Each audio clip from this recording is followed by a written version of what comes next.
perkuliahan akan segera kita mulai, jadi silahkan dinyalakan kameranya.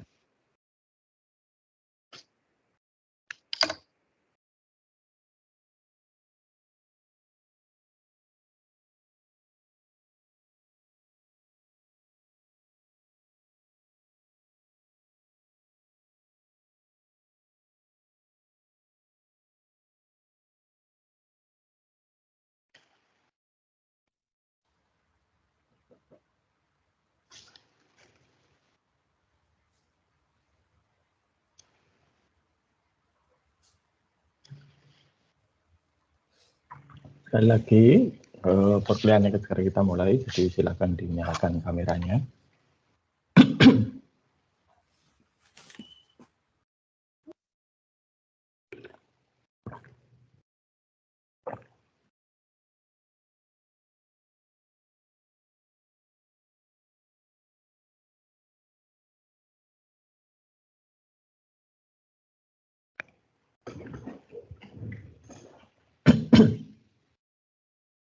Masih saya tunggu yang lain untuk menyalakan kamera.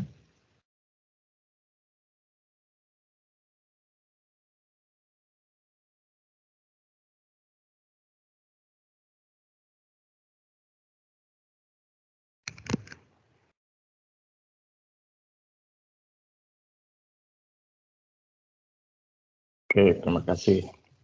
Nah, ini adalah pertemuan kita terakhir sebelum ujian tengah semester ya. Jadi nanti di akhir perkuliahan akan saya jelaskan mengenai apa yang harus dilakukan untuk mendapatkan nilai ujian tengah semester. Ya. Oke, kita mulai dulu dengan presentasi tugas. Ya.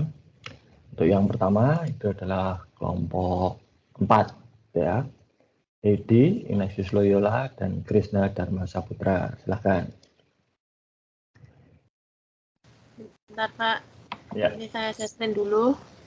Oke. Bentar ya, Pak. Ini mau share screen. Ya.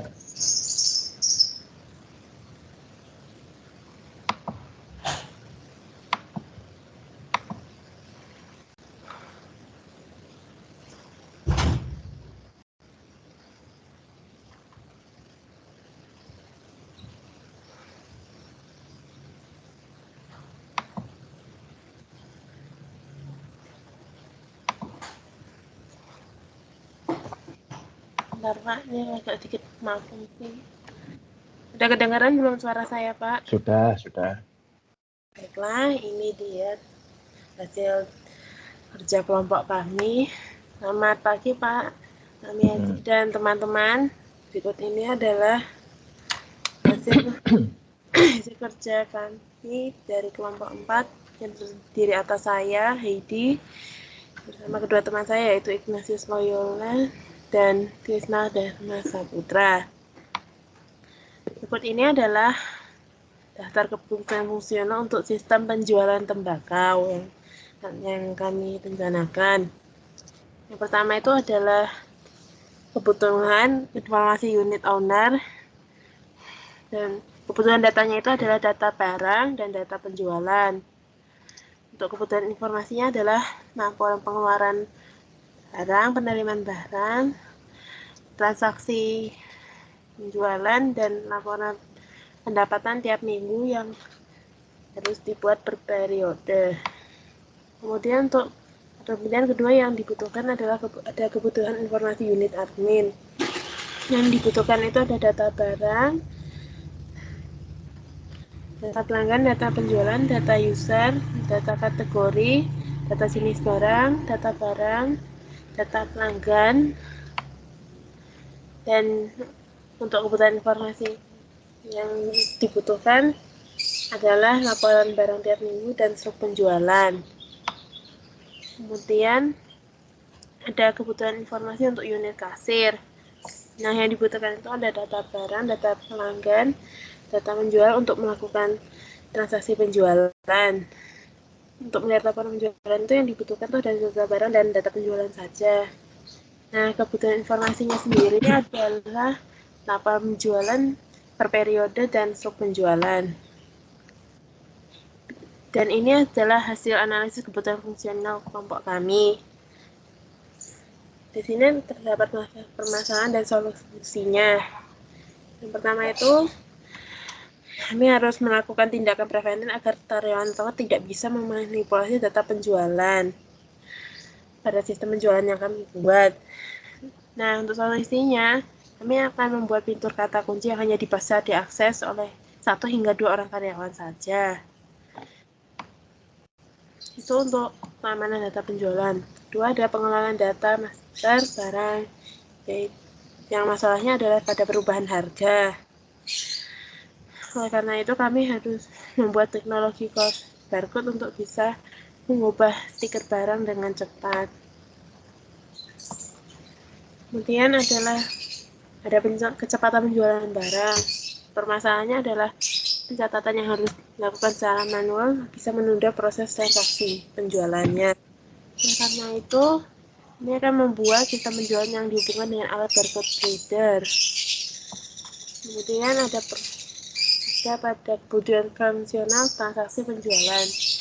Yang masalahnya terdapat pada saat proses transaksi penjualan dimulai itu, setelah menerima barang, pada proses pembuatan notanya itu terdapat kendala dan mengisi harga barang, di mana pada saat harga barang hasil mengisi data barang hanya stiker harga yang tertera. Kalau tidak ada stiker, maka kasir tersebut harus buka kembali ke paruh barang untuk melihat harga.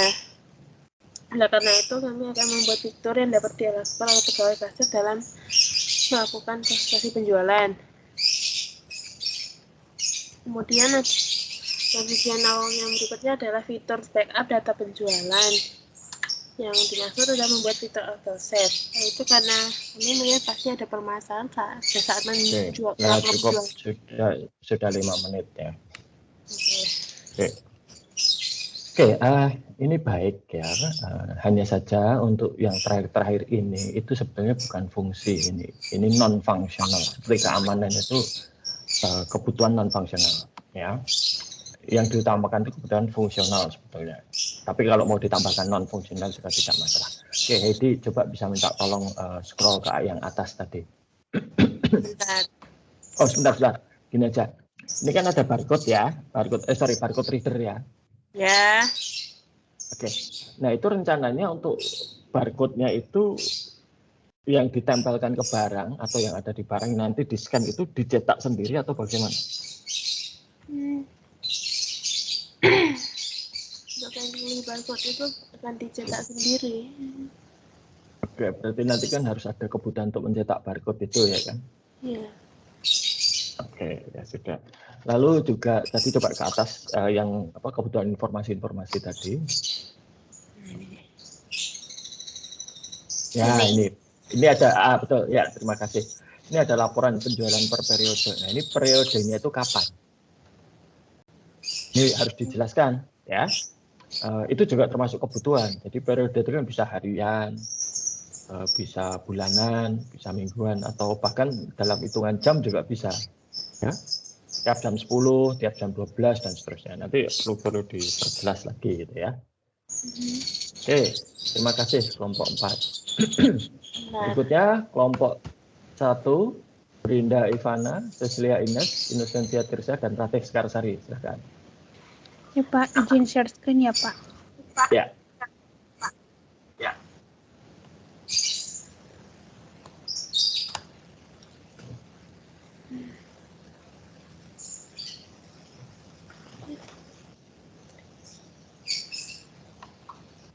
Baik, selamat pagi Pak Samiaji dan teman-teman. Kami dari kelompok 1 untuk sistem penggajian ingin mempresentasikan hasil kerja kelompok kami. Baik, yang pertama adalah menentukan kebutuhan informasi pengguna. Di sini penggunanya kami bagi menjadi 3. Yang pertama ada admin sebagai divisi penggajian, kemudian owner, manajer perusahaan, dan juga karyawan. Untuk admin, divisi penggajian ini kebutuhan informasi penggunanya adalah mencatat dan mengelola data karyawan, data jabatan karyawan, data prestasi kehadiran karyawan, data lembur karyawan, data tunjangan karyawan, perhitungan gaji setiap karyawan. Kemudian untuk owner adalah mendapat informasi mengenai data karyawan, laporan kehadiran karyawan, laporan lembur, data jabatan, laporan tunjangan, dan laporan gaji setiap karyawan. Kemudian untuk karyawannya sendiri adalah melakukan presensi dengan ketentuan yang ketat dan mendapat data laporan gaji serta tunjangan. Kemudian yang kedua adalah turunkan kebutuhan informasi menjadi kebutuhan fungsional. Yang pertama, dari kebutuhan pengguna ini yaitu memperoleh informasi, melakukan pencatatan dan pengelolaan data dan data karyawan. Kebutuhan fungsionalnya adalah mengambil data dari ID karyawan, nama lengkap karyawan, nomor telepon, alamat, NPWP, status pernikahan, tanggungan, jumlah penghasilan tidak kena pajak, divisi tempat bekerja, jumlah gaji, dan iuran BPJS. Kemudian juga mencatat dan mengelola karyawan dari tabel karyawan, diperoleh data dan informasi karyawan yang telah dikelola oleh admin. Yang kedua, memperoleh informasi, melakukan pencatatan dan pengelolaan mengenai jabatan karyawan. Kebutuhan fungsionalnya adalah mengambil data dari tabel jabatan, yaitu ID jabatan dan nama jabatan. Kemudian mencatat dan mengelola data dari tabel jabatan dan diperoleh informasi mengenai jabatan karyawan yang dikelola oleh admin. Yang ketiga adalah memperoleh informasi, melakukan pencatatan dan pengelolaan presensi kehadiran karyawan. Kebutuhan fungsionalnya adalah mengambil data dari tabel presensi kehadiran, yaitu ada ID presensi, ID karyawan, nama karyawan, tanggal absensi, jam hadir, dan jam pulang. Kemudian mencatat dan mengelola data dari tabel presensi dan diperoleh data kehadiran karyawan. Yang ketiga, memperoleh informasi, melakukan pencatatan dan pengelolaan data tunjangan karyawan. Kebutuhan fungsionalnya adalah mengambil data dari tabel tunjangan, yaitu ID tunjangan, nama karyawan, dan jenis tunjangan, kemudian mencatat dan mengelola tabel tunjangan dan diperoleh informasi mengenai laporan tunjangan karyawan. Kemudian memperoleh informasi, melakukan pencatatan dan pengelolaan slip gaji karyawan. Kebutuhan fungsionalnya adalah mengambil data dari tabel gaji berupa ID gaji, ID karyawan, ID tunjangan, nama karyawan, periode bekerja, dan jumlah gaji. Kemudian mencatat dan mengelola slip gaji dan diperoleh informasi laporan slip gaji. Yang terakhir, memperoleh informasi, melakukan pencatatan dan pengelolaan laporan penggajian karyawan. Kebutuhan fungsionalnya adalah mengambil data dari tabel slip gaji, kemudian mencatat dan mengelola data dari tabel slip gaji, dan diperoleh informasi mengenai laporan penggajian karyawan. Lalu berikut ada kebutuhan fungsional yang kami buat secara mungkin. Yang pertama yaitu fungsi sistem dapat melakukan pencarian data karyawan yang pencariannya berdasarkan ID data, nama data dari keywords data yang ditetapkan. Lalu kedua yaitu fungsi sistem dapat menampilkan informasi jabatan yang ada di perusahaan dan karena jabatan di perusahaan berbeda, jadi jadi sistem penggajiannya akan menetapkan perbedaan jabatan. Lalu yang ketiga yaitu fungsi sistem dapat menampilkan informasi mengenai presensi kehadiran karyawan secara lengkap termasuk jam masuk dan jam pulang. Lalu kami juga sistem penggajian ini akan mendaftarkan jadwal jam kerja yang para pegawai yang kerja secara lembur. Lalu keempat yaitu fungsi sistem dapat menghitung informasi mengenai tunjangan karyawan yang terdiri dari uang makan, uang transfer, dan juga BPJS Ketenagakerjaan. Lalu yang kelima yaitu fungsi sistem dapat menghitung slip gaji yang dibayarkan dari informasi yang diinput. Lalu yang keenam yaitu fungsi sistem membuat dan mencetak laporan total biaya gaji selama satu periode penggajian. Lalu yang ketujuh yaitu fungsi sistem. Cukup 5 menit. Baik. Ini sudah lebih terperinci ya. Pertanyaan saya sekarang, ini dasar penggajiannya apa?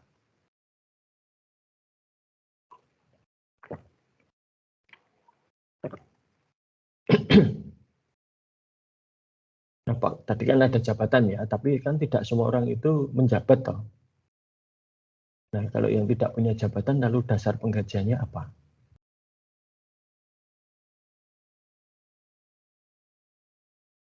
Kami hitung dari jam masuk, Pak. Oh, per jam? Iya, jadi nanti kalau lembur pun akan dihitung, Pak. Oke, baik. Nah, itu per jamnya itu ada perbedaan nggak antara karyawan yang sudah lama bekerja dan Pak. yang baru masuk? Ada dasarnya apa? Dasarnya jabatannya tersebut, Pak. Kalau tidak punya jabatan tadi, jabatannya tidak semua orang menjabat, toh? Mungkin nanti kami bagi menjadi karyawan tetap, kemudian mungkin ada yang part-time atau Ya, ada juga yang magang begitu, Pak. setuju. Tapi untuk sesama karyawan tetap yang bukan pejabat, ada nggak perbedaannya? Gitu loh. Dari divisinya, Pak. Waduh, dari divisi, wah nanti rame-rame pindah ke divisi yang gajinya besar dong kalau seperti itu. Ya kan?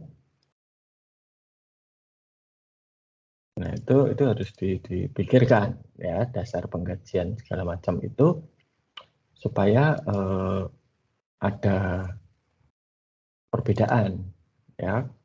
Oke, kita bisa coba carikan. Seperti misalnya ya, saya dengan siapa yang di Atmaja ya, yang setara. Saya dengan Pak Putu, gitu ya. Saya dan Pak Putu itu sama, sama-sama kalau dilihat dari luar gitu ya, kami itu sama. Jabatan akademis kami sama, saya dan Pak Putu itu sama-sama lektor kepala. Sudah doktor juga ya. Doktor dan non doktor itu beda tarif gajinya. Namun gaji pokok Pak Putu itu lebih besar dari saya.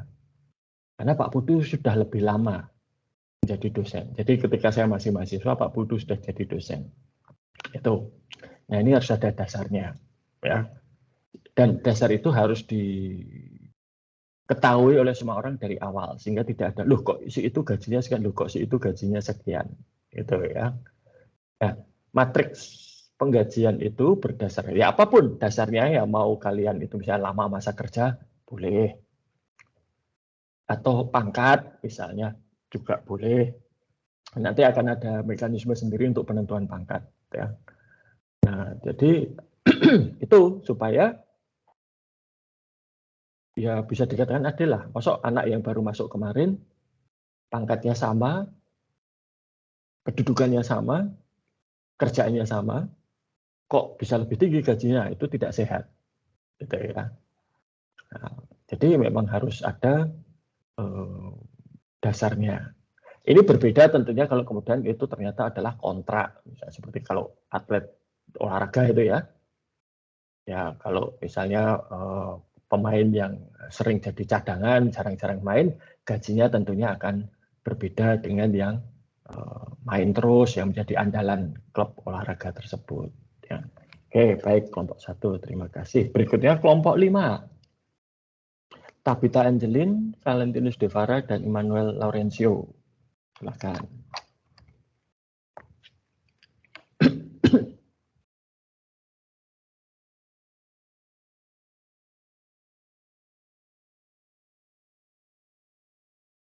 Baik Pak, selamat pagi Pak Samiaji dan teman-teman. Bisa diperbesar itu tulisannya, saya nggak bisa lihat, kecil sekali.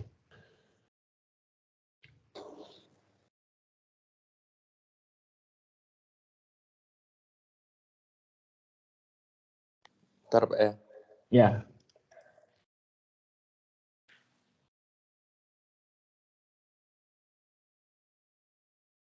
Nah, ya sudah cukup. Ya. Yang pertama itu ada kebutuhan informasi pengguna. Nah, di situ ada 4, yaitu sistem dapat menampilkan daftar harga yang telah tersedia dari database. Yang kedua, sistem dapat melakukan transaksi pengembalian. Yang ketiga, sistem dapat melakukan pencatatan transaksi yang masuk dari pelanggan. Dan sistem dapat melakukan pembukuan. Selanjutnya, di dalam aplikasi pembayaran kasir itu, yang pertama aplikasi menunjukkan splash screen. Nah, di dalam itu terdapat beberapa tombol pilihan di menu utama. Yang pertama ada nama kasir, di mana nama kasir tersebut menunjukkan siapa yang mengoperasikan aplikasi tersebut. Lalu ada kas awal tersebut adalah nominal angka kas masuk pertama ketika memulai pengoperasian aplikasi tersebut. Lalu ada pilihan menu terbagi menjadi makanan, minuman, coffee dalam kurung coffee atau non-coffee, dan ada hot atau ice. Lalu snack beserta harganya. Yang keempat ada metode pembayarannya. Di situ ada cash, debit, kredit, GoPay, OVO, dan Shopee. Lalu ada tombol untuk nomor meja. Lalu ada nominal uang masuk dan nominal uang kembalian serta cetak struk. Lalu selanjutnya yaitu akan dilanjutkan oleh teman saya.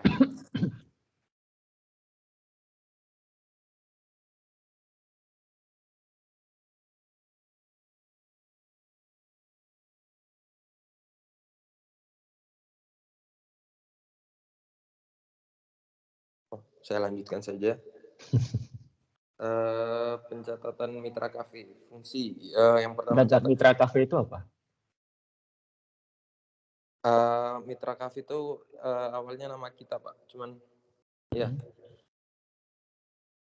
fungsinya mencatat setiap ada mitra kafe baru pada aplikasi. Maksudnya mitra kafe itu kan ini, Pak.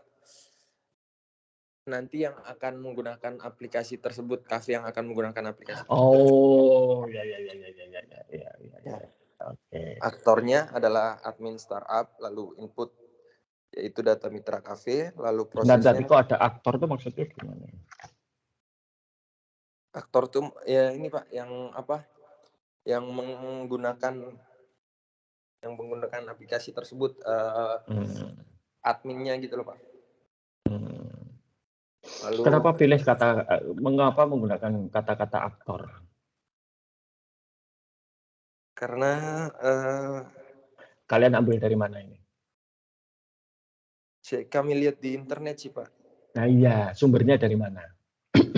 Sumbernya Ada sumbernya disebutkan nggak di laporan? bentar, Pak.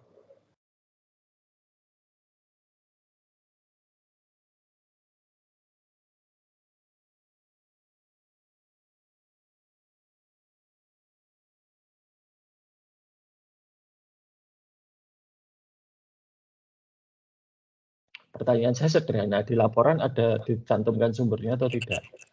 Kalau di laporan ini sih enggak sih, Pak. Oke, kalian tahu kalian sudah melanggar apa? Kalau diingat di dalam silabus, ya saya sebutkan itu.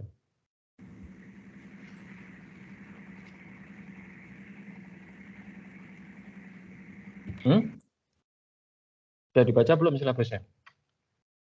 Apa yang tertulis di situ?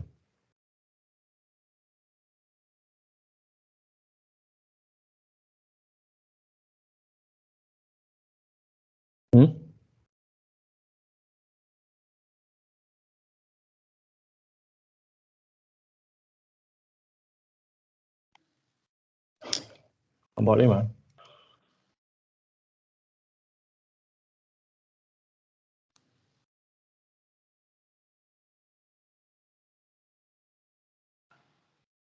Halo? Masih hidup? Iya, Pak. Ya, sudah tahu kan apa pelanggarannya?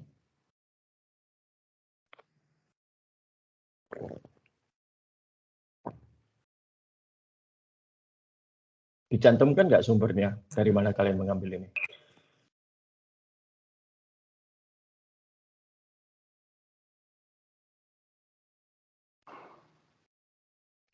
Oke. Nanti akan saya tangani tersendiri. Tapi kalian sudah melakukan plagiarisme dan itu diakui, terekam. Ya, jadi nanti sanksinya menyusul. Oke. Berikutnya kelompok 8. Silakan. Kelompok 8 itu adalah Karinda Briliana, Fanny Isabel, Angga Sofiandi, dan Brian Simon.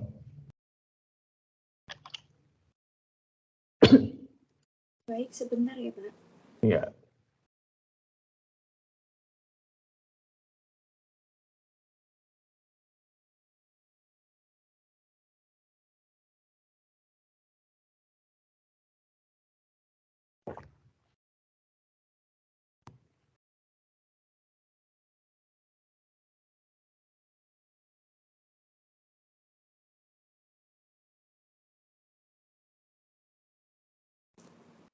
Apakah sudah terlihat?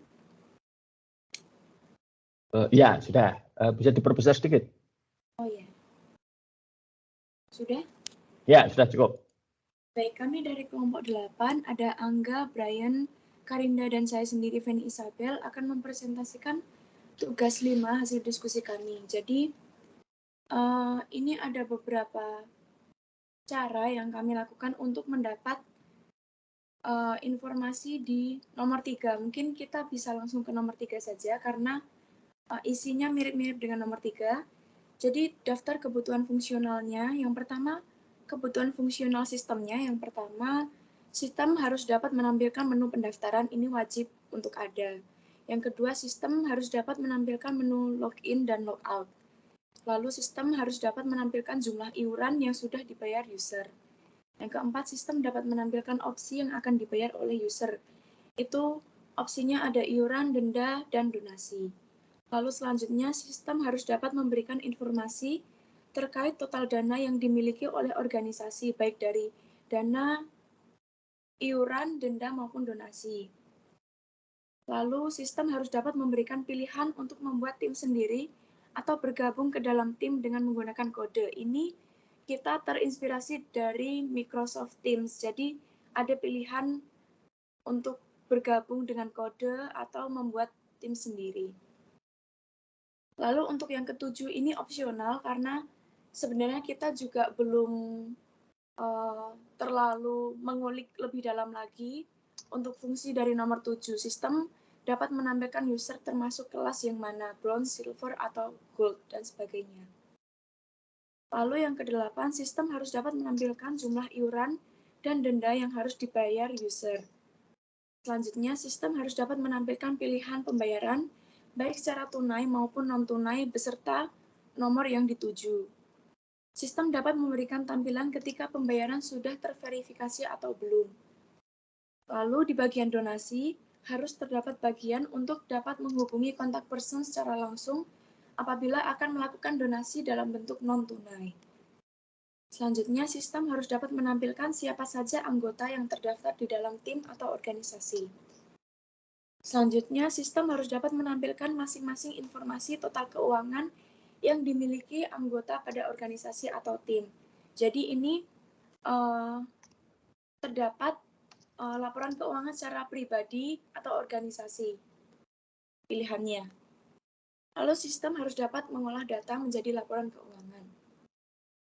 Selanjutnya, sistem harus dapat memberikan opsi untuk menampilkan laporan keuangan di bagian pemasukan atau pengeluaran, dan juga harus terdapat filter untuk mengelompokkan laporan keuangan sesuai bulan atau maupun itemnya.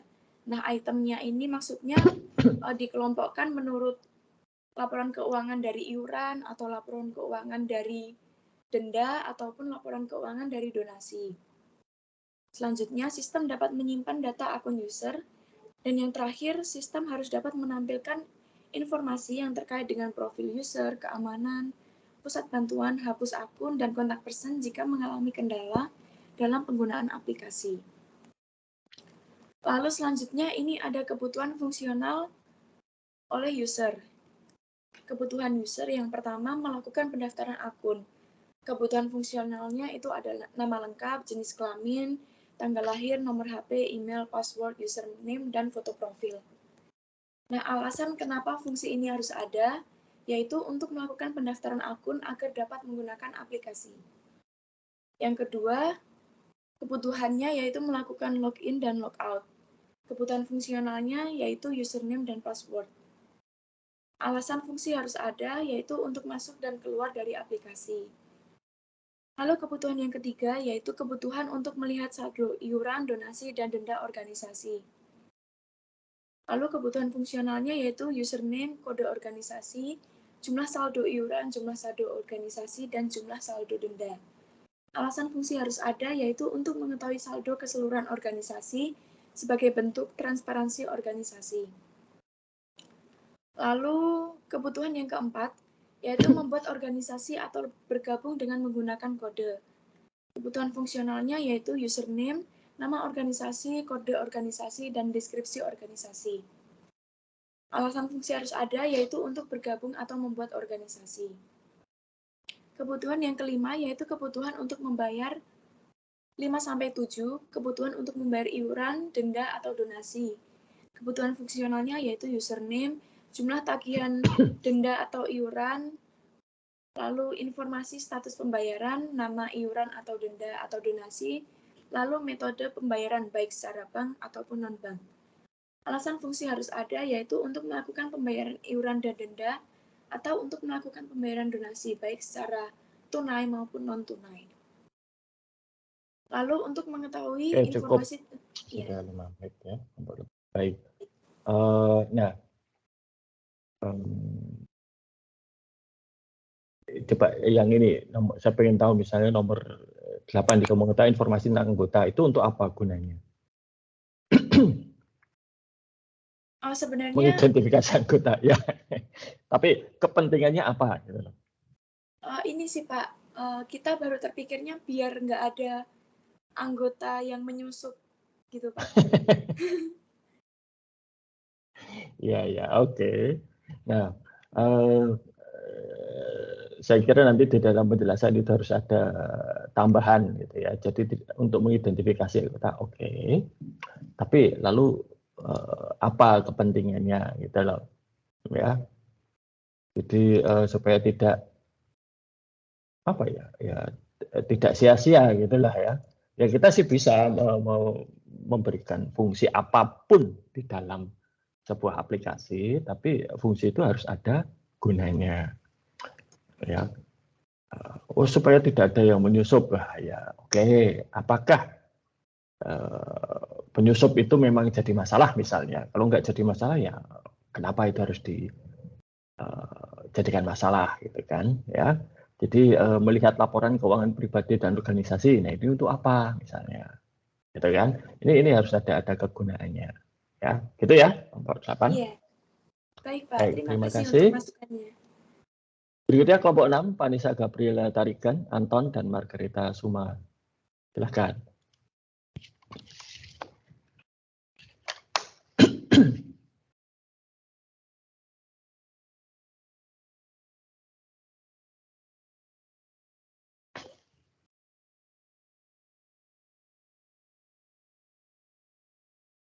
Baik, selamat pagi teman-teman dan Pak Sumiaji. Kami dari kelompok 6.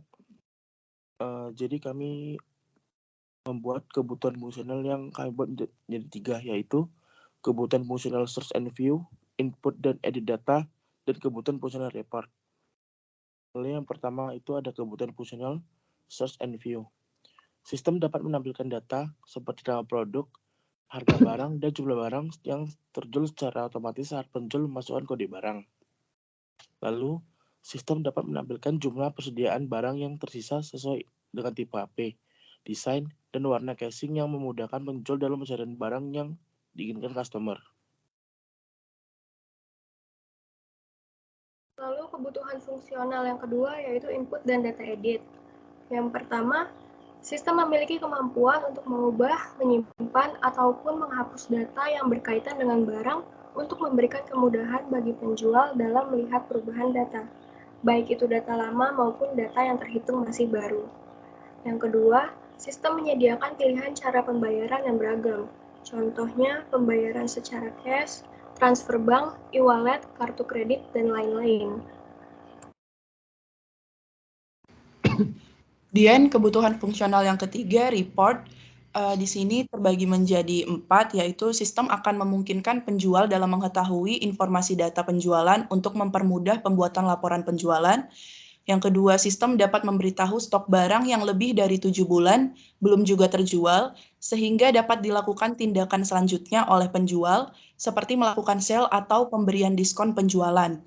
Yang ketiga, sistem secara otomatis membuat nota atau struk dari penjualan ketika kode dan jumlah barang yang terjual diinput ke dalam sistem. Yang keempat, sistem secara otomatis akan mengirimkan struk digital kepada pembeli melalui WhatsApp setelah nomor WA pembeli diinput ke dalam sistem. Sekian presentasi dari kami. Oke. Ini sistem dapat memberitahu stok barang yang lebih dari 7 bulan belum juga terjual, gitu, tindakan selanjutnya. Kenapa kok angkanya 7 bulan?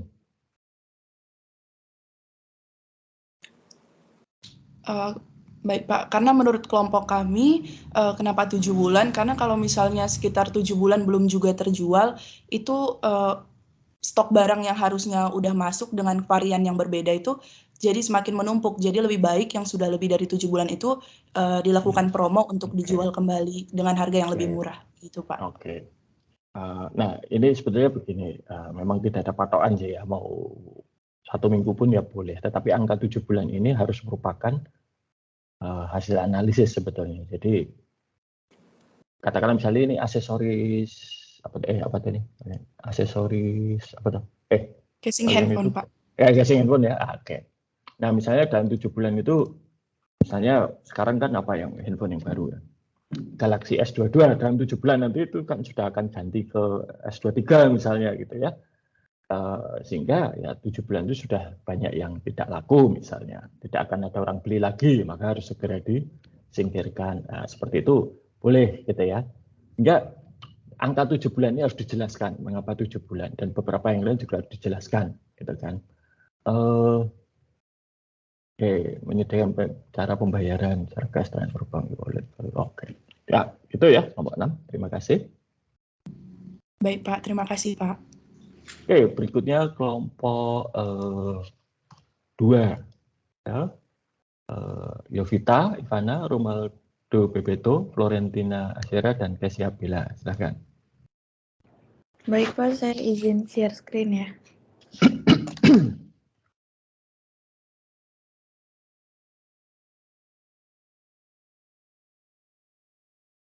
Ya, sudah terlihat. Baik, selamat pagi teman-teman dan Pak Samiaji. Kelompok kami akan menjelaskan tentang 2 kebutuhan fungsional yang terdiri dari 2. Yang pertama ada admin, yang kedua ada tentang pelanggan. Baik, untuk fungsi yang pertama ada login, yaitu digunakan untuk masuk dalam sistem atau website toko. Yang kedua ada menu pengelolaan data penjualan. Ya, ini sistem akan langsung mencatat dan memberikan informasi notifikasi tentang data pembelian yang dilakukan pelanggan sehingga memudahkan dalam membuat laporan penjualan. Yang kedua itu ada sistem memberikan informasi jika produk yang dijual dalam katalog melebihi 4 bulan. Oleh karena itu, penjual dapat segera melakukan diskon sehingga barang tersebut cepat terjual dan tidak menumpuk di gudang. Selanjutnya ada jika toko memberikan diskon atau sale, admin akan segera langsung mengirimkan informasi tersebut langsung kepada pelanggan yang telah melakukan pembelian pada aplikasi toko yang dimiliki pelanggan. Informasi tersebut dikirimkan pada fitur chat yang tersedia di sistem. Kemudian fungsi selanjutnya adalah menu pilihan, yakni salah satu yang ada dalam menu pilihan admin yaitu adanya fitur notifikasi di mana sistem langsung memberikan informasi notifikasi jika pelanggan telah melakukan pembayaran sehingga pemesanan dapat segera diproses. Yang selanjutnya akan dijelaskan oleh teman saya. Baik, selanjutnya ada informasi pengguna untuk pelanggan. Dengan kebutuhan fungsional yang pertama adalah login, itu digunakan untuk masuk ke dalam sistem atau website toko.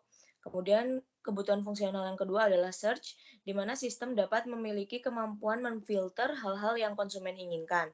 Misalnya diurutkan mulai dari harga terendah sampai tertinggi, pembelian terbanyak, ulasan terbanyak, paling sesuai, dan konsumen juga bisa melihat berdasarkan rating dari pembelian sebelumnya yang sudah diulas. Kemudian pelanggan dapat langsung mengetikkan kode produk yang diinginkan pada kolom search. Kemudian kebutuhan fungsional yang ketiga ada menu pilihan, di mana sistem dapat menampilkan etalase toko yang mengelompokkan berdasarkan jenisnya, misalnya pengelompokan pakaian pria dan pakaian wanita. Kemudian dalam menu pilihan chat, pelanggan dapat melakukan retur pengembalian barang dengan syarat pelanggan harus memberikan video unboxing paket sebelum dibuka. Salah satu contohnya jika pemesanan pelanggan yang tercantum pada data pengiriman pelanggan salah, yaitu tidak sesuai dengan permintaan pelanggan. Kemudian sistem juga dapat memberikan kemudahan bagi pelanggan untuk melacak pesanan mereka. Kemudian kebutuhan fungsional yang ketiga ada keranjang belanja, di mana pelanggan yang sudah memilih produk dapat masuk ke dalam fungsi ini. Setelah itu dapat memilih ekspedisi dan melakukan pembayaran yang telah ada dalam sistem. Kemudian sistem menyediakan berbagai macam fitur cara pembayaran, contohnya transfer bank, melalui pembayaran Indomaret atau Alfamart, kemudian kartu kredit, dan yang lainnya. Kemudian sistem juga menyediakan berbagai layanan jasa pengiriman yang telah disediakan oleh penjual, contohnya JNT Express, JNE, dan ekspedisi lainnya. Baik, sekian presentasi dari kelompok kami. Terima kasih. Oke, coba. Oke. Coba ke yaitu menu menu pengelolaan data penjualan. Oke, stop. Oke, sistem akan langsung mencatat dan memberikan informasi notifikasi tentang data pembelian dilakukan pelanggan sehingga memudahkan dalam membuat laporan penjualan. Ini data pembelian itu maksudnya apa?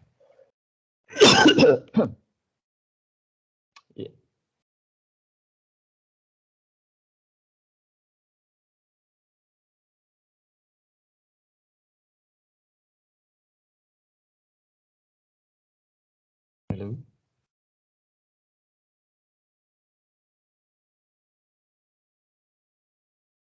Di sini maksudnya itu kayak data barang yang sudah dipesan atau sudah terjual oleh pelanggan gitu, Pak. Oke. Nah, kalian soalnya masalahnya itu kalian itu adalah penjualan ya. Tiba-tiba ada kata-kata pembelian. Nah, ini kan ini menjual atau membeli, gitu loh. Ya. Mungkin lebih netral akan menggunakan kata-kata transaksi misalnya. Atau pesanan atau apapun gitu ya. Jadi hindari menggunakan kata-kata yang kontradiktif dengan judulnya. Ya. Oke, pesanan saya kira lebih netral. Ya, terima kasih. Kelompok 2. Baik, terima kasih Pak atas sarannya. Berikutnya kelompok 3, Devon Dias, Eleonora Audi, Dionysius Cesa, dan Fulgensius Angger. Silakan. Baik Pak, kami izin share screen terlebih dahulu.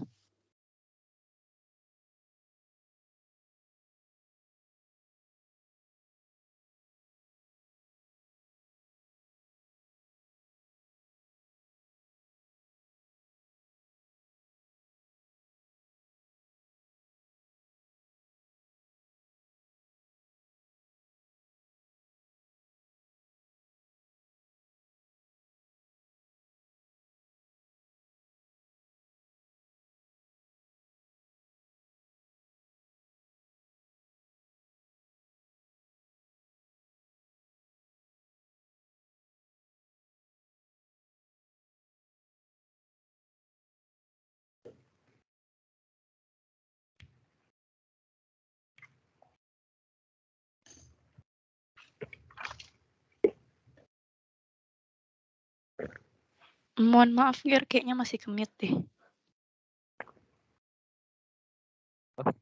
Cek. Iya ya, kedengeran. Selamat pagi Pak, kami lagi. Ini kami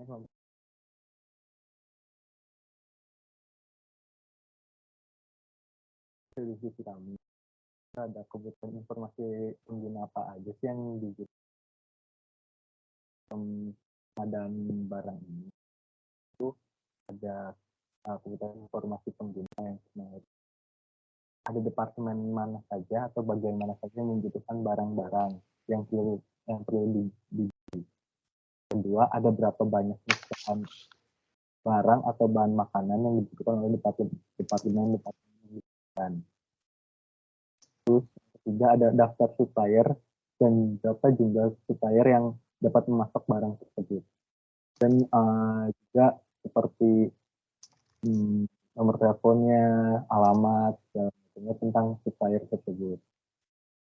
Terus ada harga barang yang disediakan dari supplier bersangkutan. Lalu yang terakhir itu ada laporan pembelian dan pengalokasian biaya ke departemen yang bersangkutan yang meminta barang.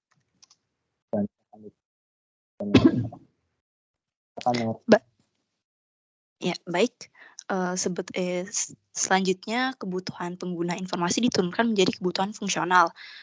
Menurut kelompok kami, sistem harus dapat menampilkan daftar supplier, sistem harus dapat menampilkan daftar makanan, dan sistem harus dapat mengelompokkan user antara user di departemen purchasing dan juga user departemen di receiving. Nah, selanjutnya sistemnya harus dapat menyajikan laporan bulanan, baik laporan penerimaan maupun laporan pembelian. Nah, laporan ini terdiri dari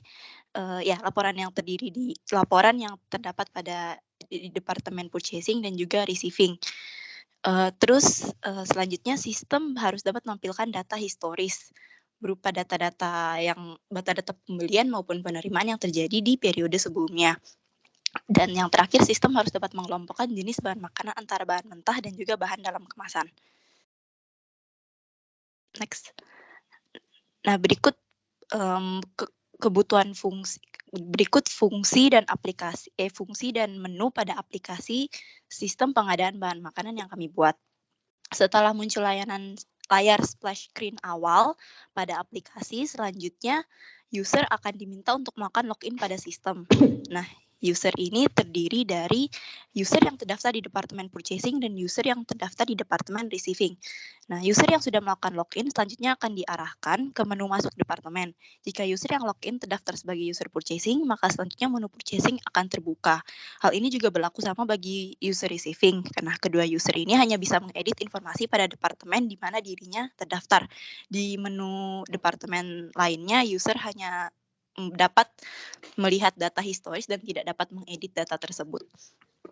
Nah, selanjutnya pada user purchasing, pada halaman awal terdapat menu utama yaitu daftar bahan makanan, supplier, purchase order, dan juga laporan pembelian. Nah, pada menu daftar bahan makanan terdapat 2 submenu di dalamnya, yaitu bahan makanan mentah berupa olahan daging dan juga sayuran organik, dan juga bahan makanan kemasan untuk bahan berupa kemasan yang jangka waktu kadaluarsanya sedikit lebih panjang. Nah, selanjutnya ada menu supplier yang di dalamnya terdapat submenu yaitu daftar supplier dan input baru.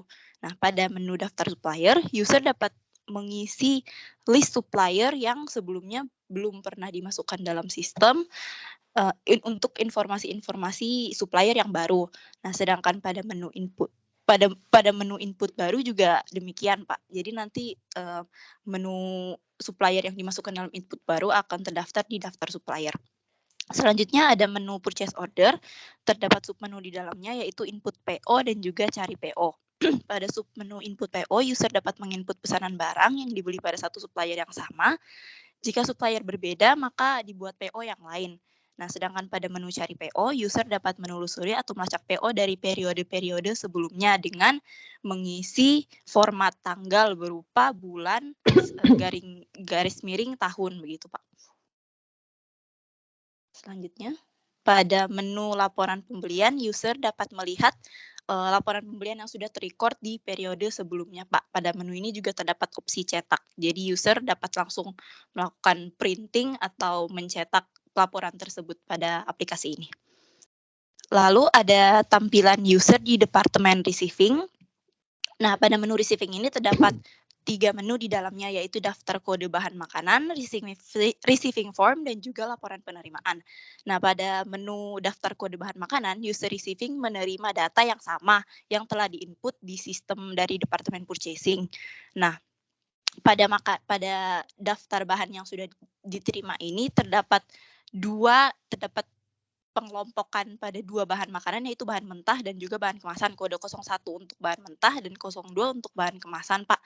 Nah, selanjutnya kode bahan makanan dibuat seunik mungkin agar dapat membedakan dan mempermudah pencarian dalam spesifikasi bahan makanan, Pak. Apakah untuk selanjutnya makanan tersebut disimpan di gudang atau di store atau disimpan di tempat khusus seperti lemari pendingin atau langsung dipakai, Pak. Selanjutnya pada menu receiving form terdapat 2 submenu yaitu input baru dan mencari receiving form. Pada menu input baru, user memasukkan data barang saat melakukan penerimaan sesuai dengan kondisi sebenarnya. Nah, sedangkan pada menu receiving form, user dapat melakukan penelusuran dokumen receiving yang sebelumnya sudah terinput di periode-periode sebelumnya. Next. Untuk menu yang terakhir yaitu penerimaan, laporan penerimaan, user dapat melihat laporan penerimaan yang telah terrecord dalam sistem dari periode sebelumnya dengan mencari sesuai dengan periode waktu yang ada, Pak, dengan format month dan juga year. Selanjutnya ada pada tampilan dashboard sistem terdapat rekap harian, Pak. Jadi kalau misalkan dalam sistem kita untuk hari itu transaksi apa saja yang sudah kita lakukan pada hari itu, kita bisa merekapnya dalam rekap harian. Nah, selanjutnya ada tombol sign out untuk menyudahi kegiatan input data pada sistem agar user yang ada tidak disalahgunakan oleh pihak yang tidak bertanggung jawab. Yang terakhir yaitu tombol exit yang berfungsi untuk keluar dari sistem aplikasi, Pak. Seperti itu.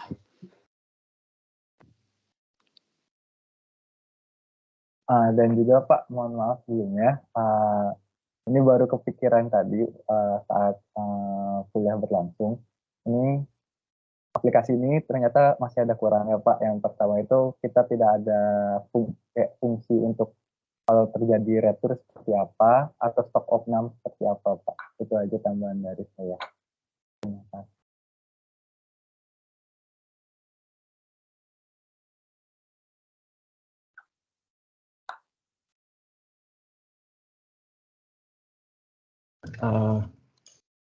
Sorry, ada gangguan. Baik, kelompok 3. Tadi disebutkan ada kepentingan untuk mencetak ya. Iya, Pak. Itu untuk mengapa harus dicetak? Itu pertanyaannya sekarang. Untuk laporan penerimaan dicetak agar bisa di follow up oleh departemen lainnya, Pak. Jadi dalam sistem kami menyediakan opsi tersebut. Oh, itu hanya opsi ya? Bukan Iya, Pak. wajib. Iya, Pak. Itu opsi. Kalau misalnya departemen yang minta itu akses ke sistem untuk lihat barangnya sudah datang atau belum atau bagaimana, itu gimana? Itu bukannya lebih baik kan? Iya, Pak. Di situ kami juga memasukkannya dalam data input, Pak. Enggak, Input maksudnya barang. gini. Iya, maksudnya kayak skenario-nya coba saya diberi skenario mengikut departemen itu gimana maksud kalian? Nah, jadi dalam sistem itu ada 2 departemen, Pak, yang didaftarkan, yaitu departemen pembelian dan juga receiving kan. Jika terdapat barang yang kan untuk melakukan pembelian dari departemen yang bersangkutan seperti kitchen ataupun bangket itu melakukan membawa laporan request atau laporan pengajuan barang yang akan dibeli ke pembelian, Pak. Nah, selanjutnya dari pembelian itu dia membuat purchase order dan mengirimkan ke supplier, Pak. Nah, nanti kalau barang sudah diterima pada bagian receiving, iya, pada bagian maksud saya receiving. Kenapa misalnya kitchen tuh nggak lihat aja di dalam sistem. Oh, purchase request saya sudah dibuatkan PO. Oh, PO-nya sudah dikirim ke supplier. Oh, barangnya sudah diterima tapi diretur karena rusak misalnya. Itu kan bisa dilihat di dalam sistem kayak kalau kalian lihat status pesanan di marketplace gitu loh. Oh iya, Pak. Ya. Jadi itu mirip seperti yang dilakukan oleh fast food sebetulnya. Fast food itu kan bagian depan entry data gitu kan. Nanti di belakang di dapur itu kan kelihatan pesanannya apa saja gitu. Jadi mereka tinggal memasak itu. Ini ide sih gitu ya. Iya, Pak. Nanti Terima bisa kasih atas masukannya. Ya, oke. Terima kasih kelompok 3. Berikutnya kelompok 9. Ya. Teresi Astrid, Febriani Ginardi, dan Yohanes Yovandri. Silakan. Baik Pak, saya izin share Pak.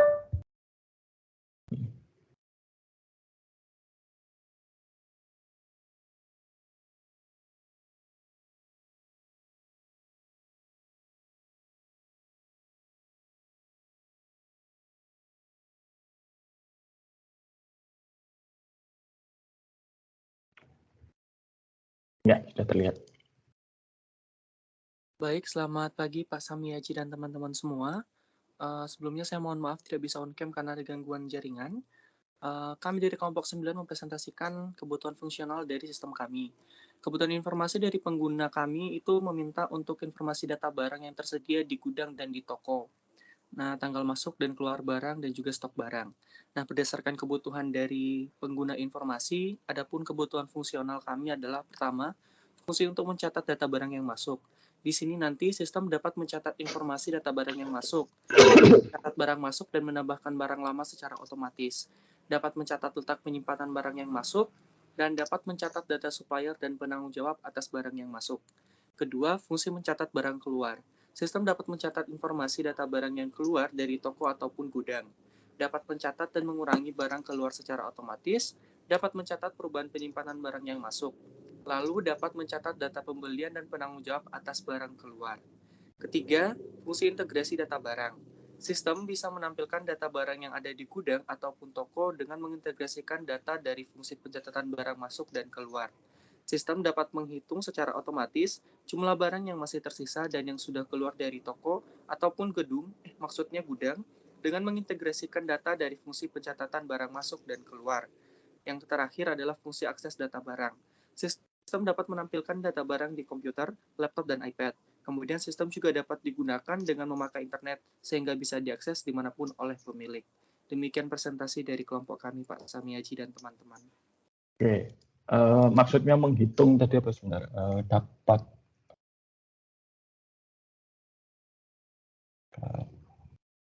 sistem dapat menghitung secara otomatis itu maksudnya gimana? Yang Jadi ini, Pak, yang nanti fungsi. ya, baik Bapak. Untuk perhitungan otomatis yang kami maksud di sini itu adalah ketika ada barang masuk dan sudah ada barang yang tersedia di gudang ataupun toko, ketika barang masuk nanti bisa diintegrasikan, jadi sudah tahu jumlah barang yang ada sampai sekarang dengan tambahan yang ada itu akan ditampilkan di sistemnya Bapak. Jadi nanti ketika pemilik bisa akses, dia sudah tahu Pak jumlah barang yang memang sudah benar-benar ada di toko dan gudangnya ditambah dengan barang yang masuk itu sudah ada Pak. Oke. Ya. Lalu menampilkan data barang di komputer, laptop, dan iPad ini nanti mekanismenya bagaimana? Nanti itu sistemnya website Pak, jadi satu bisa diakses di 3 perangkat Pak.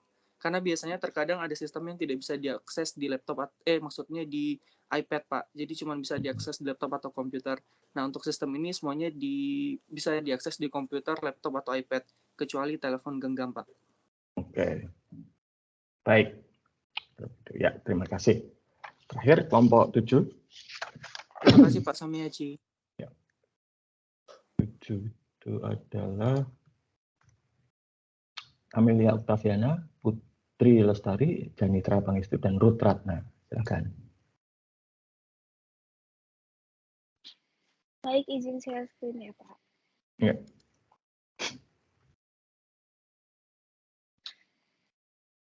Baik, yang pertama itu kebutuhan informasi pengguna. Nah, kebutuhan informasi yang dibutuhkan oleh pengguna ini adalah informasi mengenai presensi, ketepatan perhitungan gaji berupa tunjangan, perhitungan pajak, upah lembur, dan lainnya. Dan informasi mengenai slip gaji yang akan dibuat secara efisien pada sistem ini agar kebutuhan informasi dapat diakses dengan mudah dan praktis. Kemudian yang kedua, kebutuhan fungsional. Nah, kebutuhan fungsionalnya itu ada 3 menurut kelompok kami, yaitu yang pertama, aplikasi penggajian otomatis ini ketika dibuka nantinya akan menampilkan splash screen. Lalu, setelah itu masuk ke tampilan login. Nah, kemudian setelah dari tampilan login, pada tampilan dashboard atau menu utama akan menampilkan setting bar yang berisi profil akun, bantuan, scan QR code, logout, dan fitur-fitur layanan yang tersedia yaitu berupa perhitungan gaji, perhitungan pajak penghasilan, konfirmasi pembayaran gaji, beserta slip gaji.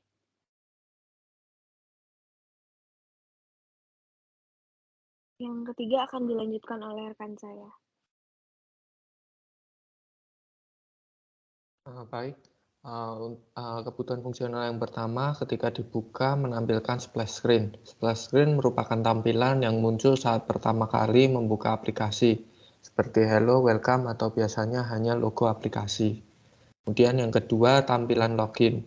Pada menu login akan menampilkan 2 layout pilihan, yaitu nama pengguna dan password. Kemudian masuk yang ketiga, dashboard atau menu utama. Tampilan visual yang menyajikan informasi utama yang dibutuhkan untuk mencapai suatu tujuan. Di dalam menu dashboard ini ada sub-sub bagian. Yang pertama adalah penghitungan gaji. Sistem dapat menghitung gaji secara otomatis berdasarkan jabatan dan jam kerja, tunjangan yang diberikan, dan bonus yang diberikan. Kemudian ada penghitungan pajak penghasilan. Sistem dapat membantu menghitung PPh 21 yang dikenakan atas gaji dan tunjangan yang diterima oleh karyawan. Kemudian yang ketiga ada konfirmasi pembayaran. Sistem menyediakan informasi terkait tanggal, waktu, dan jumlah gaji yang telah dibayarkan. Jika gaji belum dibayarkan, maka informasi tanggal dan waktu akan kosong. Dan yang terakhir adalah pembuatan slip gaji. Sistem dapat mencetak slip gaji sesuai informasi yang ada dalam database mulai dari gaji pokok, tunjangan, hingga pengurang gaji seperti cicilan pinjaman dari perusahaan. Demikian presentasi dari kelompok 7. Terima kasih.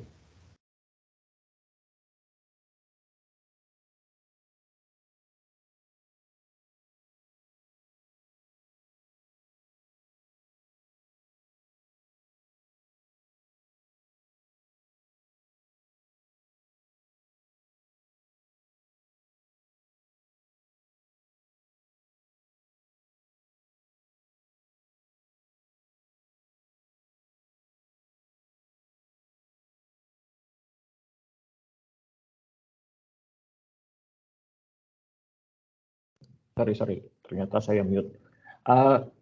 Jadi untuk PPh 21 itu akan dihitung oleh sistem. Itu caranya gimana nanti? Itu nanti kurang lebih berdasarkan gaji yang diterima oleh karyawan. Itu nanti akan dibantu menghitung oleh sistem untuk PPh yang dikenakan kepada karyawan itu, Pak. Nah, ya caranya gimana?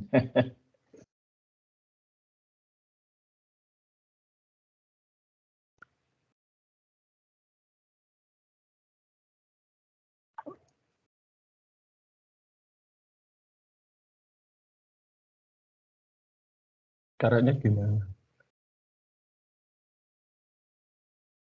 Nah, sudah tahu cara ngitung PPh belum?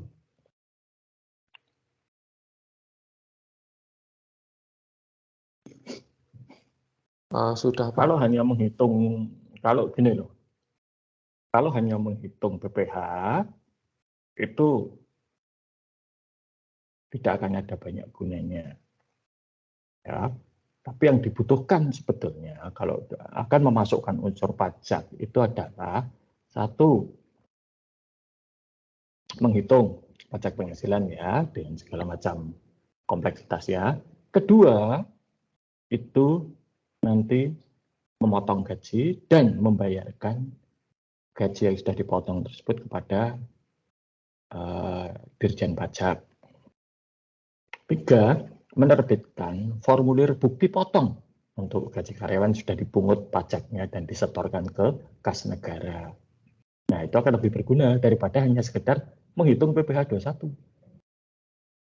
Nah, kewajiban pemberi kerja yang memungut pajak itu adalah memotong pajaknya, menyetorkan kas negara dan memberikan formulir namanya 1721A1 kalau karyawan gitu. Ya, ini jadi terkait dengan perpajakan ini harus lebih teliti, gitu ya. Karena kompleksitas perpajakan itu lumayan besar, gitu ya. Menangkap maksud saya? Paham, Pak. Oke, terima kasih kelompok 7. Oke, baik, jadi semua sudah presentasi ya. Oke, saya akan memberikan sedikit update mengenai apa yang terjadi dengan kelompok 5. Jadi tadi saya sudah berkomunikasi langsung dengan kelompok 5. Ya, ada 2 hal yang membuat saya curiga tadi. Kalau mau tahu, pertama tiba-tiba muncul kata-kata mitra kafe yang tadinya tidak ada. Ya, tidak pernah disebut dalam diskusi-diskusi sebelumnya. 2, tiba-tiba muncul kata-kata aktor. Aktor itu adalah kata-kata yang sangat spesifik pada metodologi pengembangan sistem yang menggunakan object oriented dan UML, ya, Unified Modeling Language, dan itu belum pernah diajarkan kepada kalian. Dan kemungkinan besar tidak akan diajarkan. Jadi saya tahu ini pasti dapat dari satu. Ya, saya tidak menutup mata ya. Mungkin yang lain juga merujuk pada satu sumber, tetapi saya tidak menemukan bukti kata per kata itu ya yang bisa ditelusur sampai ke dokumen spesifik. Artinya kelompok yang lain itu ya saya pasti merujuk ke satu sumber, tetapi masih cukup berusaha supaya yang ditulis itu generik sifatnya, gitu ya, tidak spesifik pada metodologi yang bahkan belum pernah diperkenalkan. Nah, kemudian saya tadi sudah minta bukti-bukti kepada kelompok 5, ya dengan ancaman hukumannya adalah nilai E gitu ya. Maka mereka saya berikan kesempatan untuk membela diri gitu ya, dan mereka memberikan bukti-bukti, dan saya lihat ya ada yang mirip, tetapi jumlahnya tidak cukup besar untuk dianggap sebagai plagiarisme. Jadi di universitas kita itu ada standar untuk plagiarisme. Ya, itu kalau nanti seminar atau skripsi itu dicek dengan satu alat yang namanya Turnitin, itu dimiliki oleh universitas. Standar kita itu kalau saya tidak salah ingat itu adalah maksimal 25% itu memiliki kesamaan dengan sumber yang lain, maksimal. Jadi ya rata-rata harus berada di bawah 25%. Sebagai ilustrasi, tulisan-tulisan saya yang sudah dipublikasikan itu rata-rata berada di bawah 20%. Ya, bahkan terakhir ini 3 artikel terakhir saya itu di bawah 10% kemiripannya. Oke. Bagaimana cara menghindari supaya Turnitin itu skornya rendah? Ya harus mencantumkan sumber dan melakukan parafrase. Nah, saya menilai bahwa kelompok 5 tidak sampai 25%. Namun, mereka juga tidak terlepas begitu saja. Sehingga saya memutuskan, 1, mereka tidak dapat nilai E. Tetapi, untuk tugas yang requirement C mendapat nilai 0. Dan mereka saya masukkan ke dalam masa percobaan. Sampai akhir semester. Sekali lagi berbuat kesalahan, apapun kesalahannya itu, ya langsung nilai E.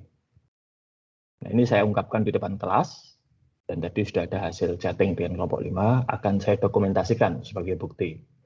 Jadi bagi kelompok 5, ya Anda harus lebih berhati-hati sekarang, ya, sedikit saja ada kesalahan, ya sudah, tidak ada ampun. Ya.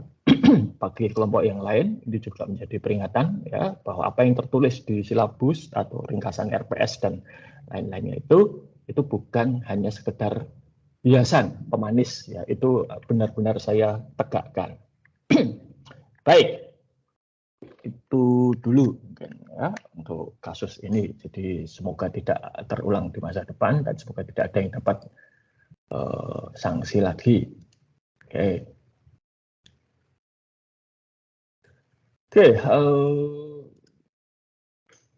Hari ini kita bicara mengenai struktur sistem proses requirement ya. Jadi bagaimana kita minggu yang lalu sudah menggali requirement dan sekarang kita akan mencoba untuk menata ya, karena requirement-nya cukup banyak gitu ya dan cukup kompleks, saling terkait dan kemudian mungkin saja ada redundansi. Nah, apakah sudah terlihat ini slide-nya? Sudah, Pak. Oke, terima kasih. Nah, jadi intinya sebetulnya di dalam bab ini itu dari requirement naratif yang sudah dikumpulkan itu bagaimana dibuat modelnya. Ya, itu dengan data flow diagram. Saya tidak akan mengulangi data flow diagram karena kalian sudah pernah. Dan faktanya data flow diagram itu sudah mulai ditinggalkan. Ya. Jadi saya kira tidak perlu dibahas terlalu mendalam gitu ya untuk data flow diagram. Tetapi baik ini untuk kita lihat secara sekilas gitu ya. Diagram itu bagaimana. Nah, dan mungkin masih diingat bahwa data flow diagram itu ada 2 notasi simbol yang berbeda. Yang satu itu buatan Tom DeMarco dan Edward Jordan. Yang satunya itu buatan Chris Jean atau dan Chris Sarson, ya, Jean Sarson. Cara membacanya sama, aturan gambarnya juga sama, hanya simbolnya sedikit berbeda. Ya, terutama pada simbol penyimpanan data dan proses. Ya. Mana yang dipakai ya terserah, ya, selama itu konsisten. Ini nanti bisa dibaca sendiri untuk diingat-ingat bagaimana pembuatan data flow diagram. Ya. Oke. Kita tidak perlu terlalu.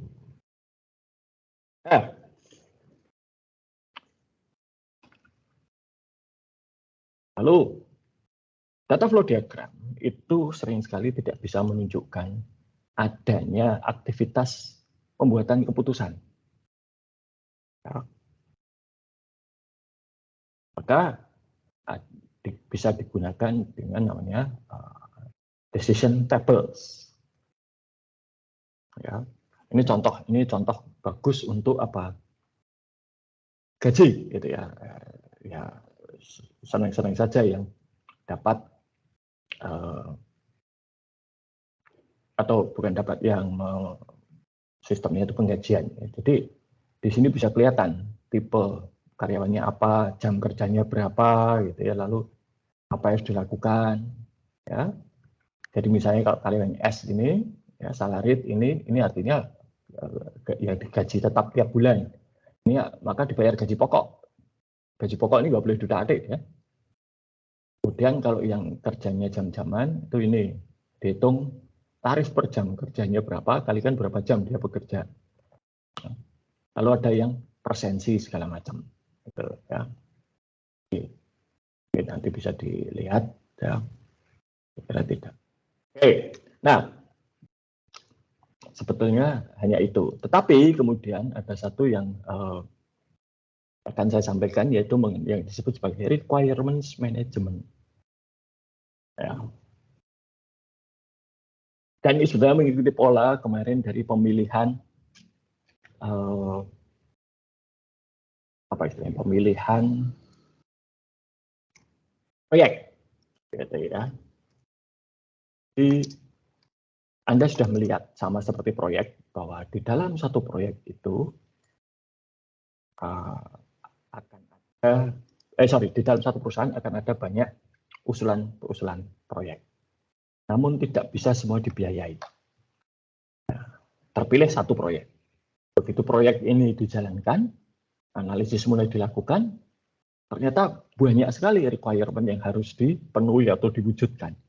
Fungsional maupun non-fungsional. Saya yakin apa yang sudah Anda presentasikan hari ini, itu tidak benar-benar mewakili semua requirement yang seharusnya ada. Ya. Dan itu wajar, karena ini baru satu kali, gitu kan. Nanti akan ada muncul lagi kalau kalian jalankan itu, pasti muncul requirement yang baru. Entah itu memang prosesnya butuh data atau informasi tersebut, atau itu permintaan dari pemangku kepentingan, atau itu merupakan perkembangan dari situasi dan lingkungan. Ya. Oke, tapi akan ada ribuan, bahkan mungkin jutaan daftar kebutuhan yang harus dipenuhi atau harus diwujudkan di dalam sistem yang akan dikerjakan. Nah, seperti biasa, kebutuhan tidak terbatas, tapi sumber daya untuk memenuhi kebutuhan tersebut terbatas. Nah, batasannya apa? Nah, ini kan saya gambarkan sekarang. Saya akan coba share, ya. Oke, sudah kelihatan ya?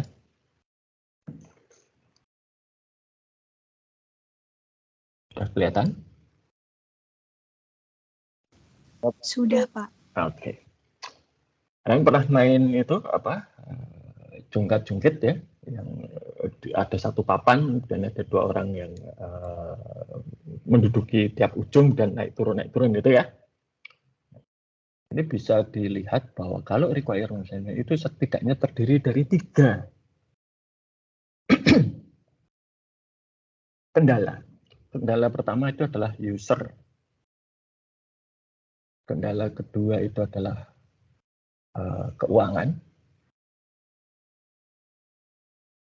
Kendala ketiga itu adalah teknis. Oke. Biasanya user itu akan membawa kendala berupa saya butuh requirements berikut ini. Dan itu harus selesai dalam waktu sekian bulan atau sekian tahun. Ya. Keuangan itu akan membawa batasan budgetnya sekian. Ya, terserah mau bagaimana. Nah, teknis itu adalah para developer, ya. Mereka akan membawa kendala dalam waktu sekian bulan, bisanya ini. Oke, sekarang kita ambil contoh. Misalnya ada user itu butuh 1000 requirement, 1000 ya, 0 ya, bukan 6. 1000 requirement dengan waktu 6 bulan. Oke. Dah, ini 6 bulan harus selesai 1000 requirement. Kalau ditanya kenapa, jawabannya macam-macam gitu ya. Tapi oke, katakanlah misalnya dalam 6 bulan, dalam 7 bulan, pesaing itu akan mengeluarkan produk serupa dengan fitur yang sama, 1000 kebutuhan tadi, ya, harga yang sama, tapi dia 7 bulan. Nah, maka untuk bisa mengalahkan pesaing adalah dengan kita meluncurkan produk sebulan lebih awal dengan fitur yang sama, harga yang kurang lebih sama, 6 bulan. Makanya ini. User ini kalau produk komersial diwakili biasanya oleh marketing. Ya, bukan user beneran. Oke. Nah, Pak, ya. Pak, maaf, saya Ya. memotong coretan yang Bapak yang di layar tidak terlihat, Pak, di Oke. Oke. Sebentar. Oke, tidak kelihatan. Oke, coba saya unshare ini. Coba share lagi. Ya, terima kasih. Oke, kalau sekarang kelihatan ini? Sudah, Pak. Oke, jadi ya, user atau marketing ini butuh 1000 fitur, 1000 requirement 6 bulan. Keuangan mengatakan kita hanya punya uang 1 M. Sorry. 1 miliar. Ya, itu budgetnya. Tidak bisa lebih. Ya. Karena kalau lebih dari 1 miliar, apa yang terjadi? Produk yang diluncurkan akan lebih mahal dari pesaing. Ya, oke. Teknis kemudian mengatakan 6 bulan, programmer saya itu 6 bulan hanya bisa 700 requirement. Ini saya beri artinya 0. Nggak bisa 1000. Oke, lalu bagaimana? Nah, ini. Nambah programmer itu mungkin salah satu solusi yang muncul. Nah, nambah programmer itu problematis. Pertama, begitu nambah programmer, ya, keuangan akan ini melebihi dari 1 miliar pasti. Ya, celaka dong. Jadi nambah programmer supaya bisa selesai 6 bulan dan 1000 pasti ya, biayanya kan lebih dari 1 miliar. Padahal anggarannya sudah pas 1 miliar. Oke, itu pertama. Hambatan kedua, menambah jumlah programmer itu tidak serta-merta mempercepat penyelesaian. Karena Pak programmer yang baru harus belajar dulu. Oh, ini strukturnya bagaimana? Mereka harus kerjasama dengan programmer yang lain. Ya, harus menyesuaikan diri dengan lingkungan dan lain sebagainya. Mungkin 6 bulan tidak cukup. Sehingga kalau yang dengan programmer yang ada itu dalam 6 bulan 700, nanti kalau ketambahan dalam 6 bulan mungkin hanya akan 800 atau 850, tidak akan 1000. Bahkan bisa jadi malah 650 kalau programmer baru konflik dengan programmer lama. Ya, itu fakta. Jadi kalau untuk satu proyek yang sedang berjalan, menambah orang itu tidak akan mempercepat penyelesaian proyek. Ya. Dan penyelesaian proyek itu kadang-kadang ada hal yang seperti gini. Ini satu contoh yang sering dipakai di dalam manajemen proyek. Kalian tahu kalau wanita itu mengandung, mulai dari awal dia mengandung sampai kemudian lahir itu kan 9 bulan. Jadi tidak bisa kita memaksakan 9 wanita masing-masing hamil 1 bulan untuk melahirkan 1 bayi utuh. Nggak bisa. Ya tetap 1 wanita dengan teknologi semaju apapun ya 9 bulan. Ya. Dulu ada teman saya itu yang istrinya takut banget melahirkan secara normal gitu ya. Minta sesar, oke, dipenuhi. Asal bayar terus pasti dipenuhi gitu kan. Nah, dia minta kalau bisa ya jangan 9 bulan, 8 bulan gitu. Dokternya nggak bisa kalau 8 bulan disesar. Ya. Kenapa? Karena dalam 1 bulan terakhir itu paru-parunya sedang dalam masa apa istilahnya ya berkembang ya, paru-parunya itu sedang. Jadi kalau makanya ya kalau kalian lihat bayi-bayi yang lahir prematur itu pasti harus dirawat terlebih dahulu. Karena apa? Perkembangan organnya belum optimal, belum maksimal, belum selesai itu dibuat istilahnya. Nah, tetap 9 bulan. Ya, itu. Oke, jadi menambah jumlah programmer ya out of question. Nambah anggaran itu jelas susah ya. Nah ini sekarang bagaimana kalau dikurangi gitu ya. Waduh kalau dikurangi nggak bisa ya, jadi 700 dalam 6 bulan misalnya. Wah nggak bisa. Kenapa? Nah nanti mereka akan kalah dari pesaing. Nah lalu bagaimana ini? Maka ini kemudian akan ada yang namanya negosiasi. Ya, dan biasanya kalau masalah uang ini agak sulit untuk berubah. Gitu ya. Kemudian bagaimana jika ya, jika bukan 6 bulan, ya, bukan 6 bulan,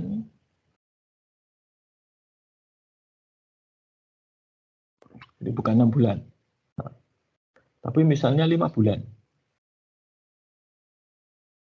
Ditanya, kalau dalam 5 bulan berapa? Oh, tidak 700 jelas. 600. Oke. Uangnya gimana? Karena 1 bulan mesti di bawah 1 miliar kan. Oke. Ya sudah. Luncurkan dalam 5 bulan. Ada waktu jeda 2 bulan antara kita meluncurkan dengan pesaing meluncurkan. Benar, pesaing mungkin akan 1000. Tapi kita 2 bulan duluan dengan 600. Kemudian taktiknya bagaimana? Taktiknya kemudian adalah 5 bulan berikutnya luncurkan lagi dengan 600 yang baru. Sehingga total dalam 10 bulan 1200. Nah, sehingga nanti 3 bulan setelah pesaing itu meluncurkan produknya, kita luncurkan produk baru lagi. Ya, yang pengembangan dari yang 5 bulan ini. Ini salah satu contoh cara menangani masalah ini gitu ya. Karena ya teknis itu pasti yang namanya kemampuan juga mungkin lebih dari itu. Semua ada batasnya. Ya.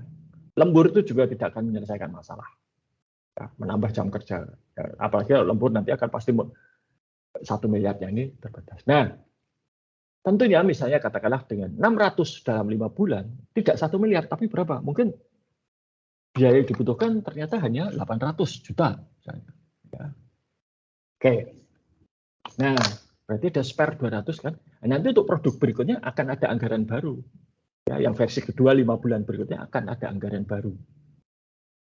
Sementara 5 bulan setelah diluncurkan ini dengan 600 itu kan ada revenue baru, ya masuk kan? Nah, ini diharapkan nanti anggaran barunya itu bisa untuk mungkin tidak 600 tapi bisa jadi 700 dalam 5 bulan untuk merekrut programmer baru misalnya, gitu ya, sehingga bisa menambah jumlah. Nah itu, ya. Tuh. Nah, lalu berikutnya yang perlu kemudian dibahas adalah requirement yang mana yang harus dibuat terlebih dahulu. Ya, karena tadi ada 1000, kita butuhnya 600, kita bisanya 600 deh dalam 5 bulan. Ya, nggak mungkin semuanya dimasukkan. Maka harus ada pilihan prioritas. Dan pilihan prioritasnya apa? Satu, ya tentu harus sangat dibutuhkan. Nah itu ada aturannya, namanya Moscow Rules. Itu MSCW sebetulnya. Tapi supaya enak menyebutnya ya diberi vokal jadi Moskow. M itu adalah must have, yang harus ada. Itu yang mana? Nanti kalian functional requirement itu kan tadi banyak ya. Itu harus diklasifikasikan mana yang harus ada. Kalau requirement itu tidak ada, tidak terakomodasi dalam sistem yang baru, nggak jalan sistemnya. Pertama. Dua, S, should have. Ya. Derajatnya kalau should itu tidak setinggi must. Ya. Ini kalau tidak ada ya nggak apa-apa, tapi sistemnya akan lebih sulit untuk digunakan. Ya. Contohnya misalnya yang must have itu ya harus should have itu misalnya kalau yang dalam PNPM Mandiri Perdesaan itu harus real time online. Nah, tapi di beberapa daerah nggak bisa real time online. Ya, begitu data di entry langsung terupdate itu nggak bisa. Kenapa? Tidak ada koneksi internet. Ya sudah. Jadi koneksi internet itu adalah should have. Dan itu harus diakali. Ya, kalau koneksi internet tidak ada berarti harus yang aplikasi offline. Ya, baru itu nanti update setelah dia bisa online. Nah, ini should have. Could have itu adalah yang derajatnya lebih rendah lagi. Kalau masih ada sisa waktu dan anggaran, bolehlah itu dibuat. Misalnya pada waktu itu ada usulan untuk membuat aplikasi mobile, ya, yang bisa jalan di iOS dan Android. Ya itu bagus. Ya. Ada anggarannya, tapi hanya boleh milih salah satu, Android atau iOS. Ya, hanya dipilih Android. Oke. Dan yang terakhir itu adalah want to have. Sesuatu yang wow bagus banget, tapi itu nanti saja.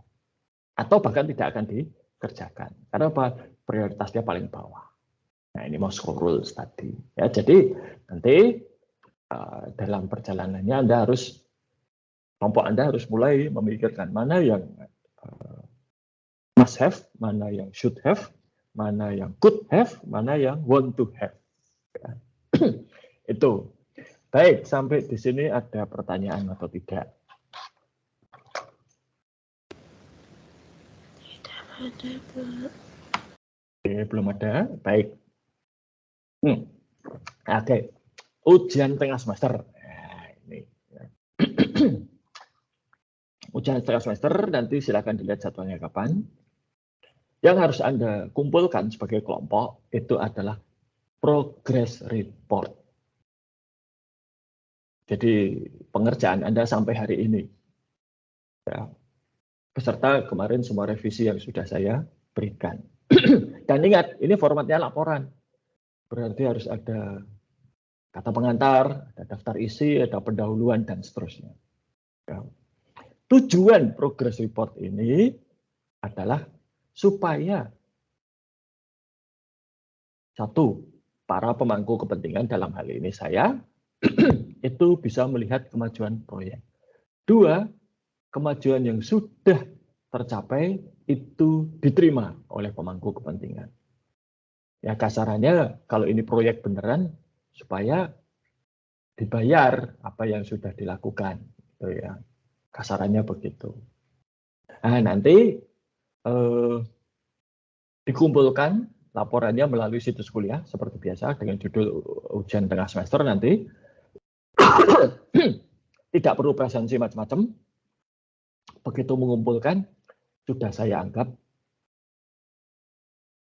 hadir. Ya. Nah, kemudian yang mengumpulkan satu saja, tetapi anggota kelompok yang lain ya harus memantau. Kira-kira 2 jam sebelum tenggat waktunya habis, sudah dikumpulkan belum? Kalau belum, yang tugas mengumpulkan harus ditanya kenapa. Nah, kalau ternyata ada hambatan, ya anggota kelompok lain harus siap menggantikan, gitu ya, siap untuk mengunggah. Nah kemudian ruangan akan saya buka setidaknya 24 jam sebelum ujian dimulai. Jadi misalnya ujiannya besok jam 10, hari ini jam 10 sudah saya buka. Ya. Jadi kalian punya waktu setidaknya itu 24 jam untuk mengunggah, karena kalau laporannya ya harusnya dari sekarang sudah mulai dikerjakan. Komponennya sudah ada, tinggal dikompilasi dan ditambahi serta diperbaiki. Itu untuk ujian tengah semester. Apakah ada pertanyaan?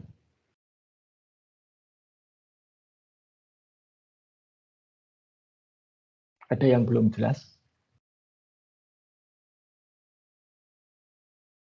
Oke, kalau tidak ada, ya saya cukupkan sekian. Selamat belajar untuk ujian tengah semester dan sampai jumpa nanti setelah ujian tengah semester selesai. Selamat pagi dan sampai jumpa lagi.